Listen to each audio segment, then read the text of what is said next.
Hey students, welcome back for 2.2, but first we must do processing for 2.1.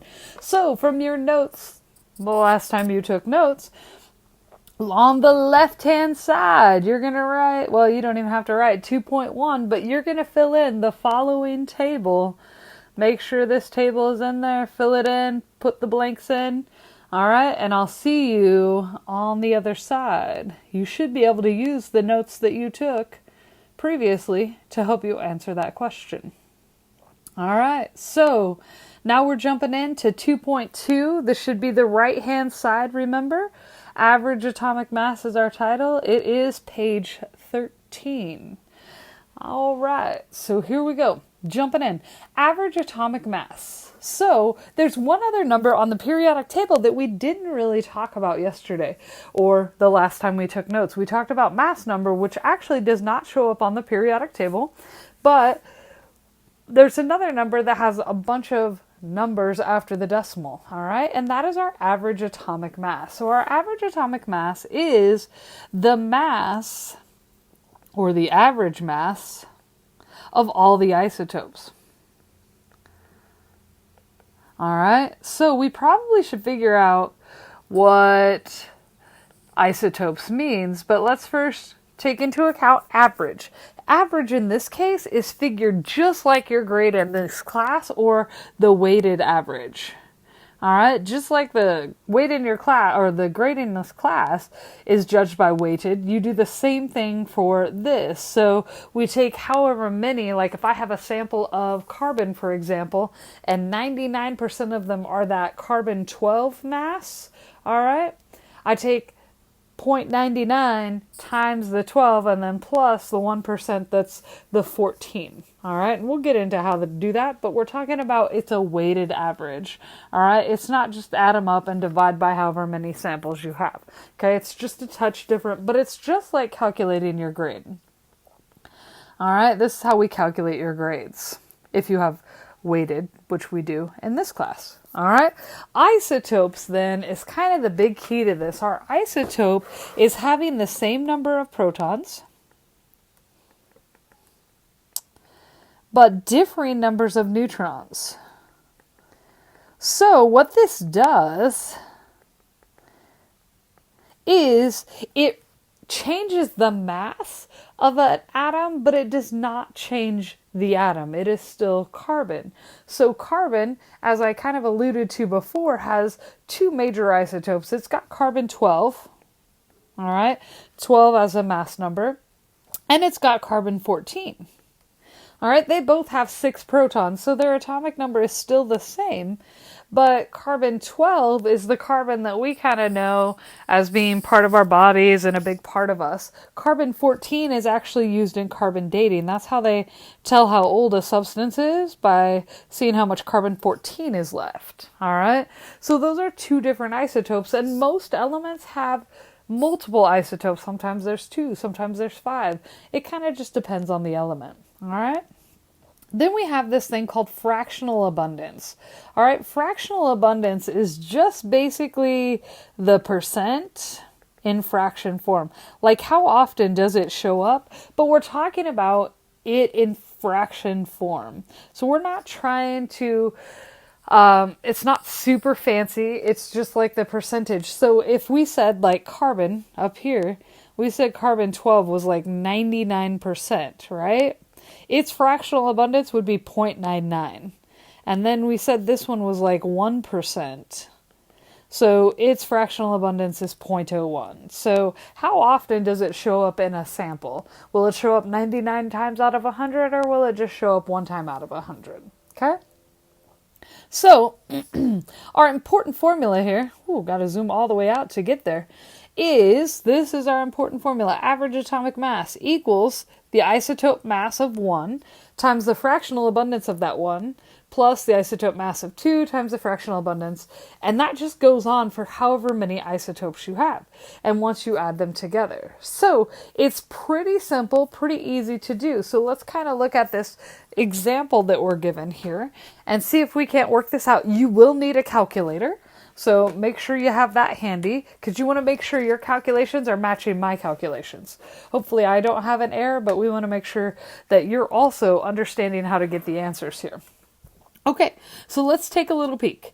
We've got naturally occurring chlorine is a mixture of two isotopes, so only two isotopes. In every sample of this element, 77% of the atoms are this chlorine 35 and 24.23 are this chlorine 37.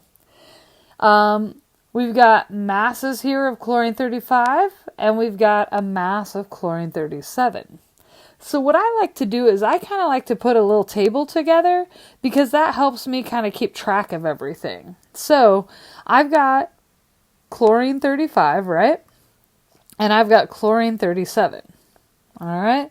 We could put, since we're keeping track of it in mass and fractional abundance, let's just put the mass next. In my mass in my little table. Like I said, we're putting it together a little table. It's not going to be pretty, but it's going to work for us. Okay. And this is going to be our fractional abundance. I'm going to abbreviate FA. All right. So for that chlorine 35, its mass is 34.9689, and it's in the AMUs. So I could put that on there. And its fractional abundance, first off, we know its percent abundance is 75.77, but we just need to put that in decimal form. So its fractional abundance is 0.7577. Notice how I got there was I just moved the decimal 2 places to the left. Basically took the percent sign off as well. Okay? Now for chlorine 37, we go up here. I'm going to change colors so we can see where we're getting numbers there.